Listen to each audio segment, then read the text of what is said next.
नमस्कार बंधुरा आमी आपनादेर सबार प्रिय अनिंदिता आज आपनादेर साथे शेयर करब महाशिवरात्रि स्पेशल साबु माखार रेसिपि।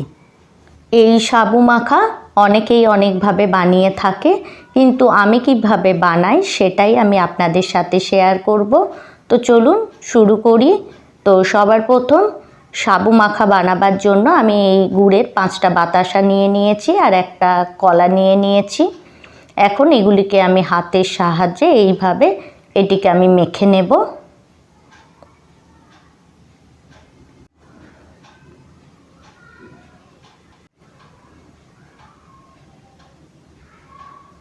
এই দেখুন বন্ধুরা, এটিকে আমার মাখা হয়ে গেছে।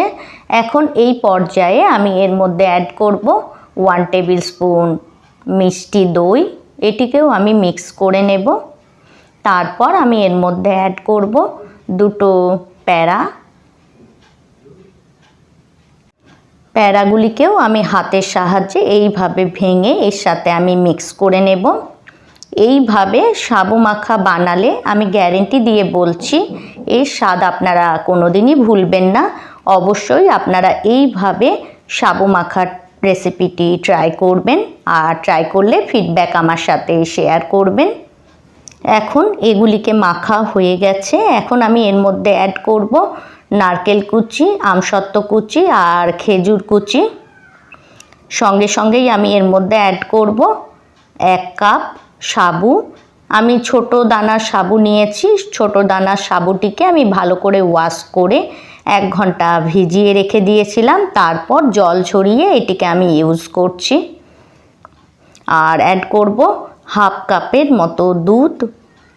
এখন আমি এগুলিকে মিক্স করে নেব। বন্ধুরা, রেসিপিটি ভালো লাগলে রেসিপিটি লাইক করে চ্যানেলটি সাবস্ক্রাইব করার অনুরোধ রইল। আর আপনারা যদি আমার এই রেসিপিটি আমার ফেসবুক পেজ থেকে দেখে থাকেন তো আমার ফেসবুক পেজটিও ফলো করার অনুরোধ রইল। বন্ধুরা, আপনারা এই সাবু মাখার মধ্যে যে কোনো ধরনের ফলের ইউজ করতে পারেন, আমি আর করলাম না। আর যে কোনো উপবাসের দিন আপনারা এই সাবু মাখাটি বানিয়ে খেতে পারেন। এই দেখুন বন্ধুরা, এটিকে আমার হাতের সাহায্যে মাখা হয়ে গেছে। এখন ওপর থেকে আমি একটু কাজু ছড়িয়ে দিলাম। তারপর এটিকে আমি সার্ভ করব। তো বন্ধুরা, ভালো থাকবেন, সুস্থ থাকবেন।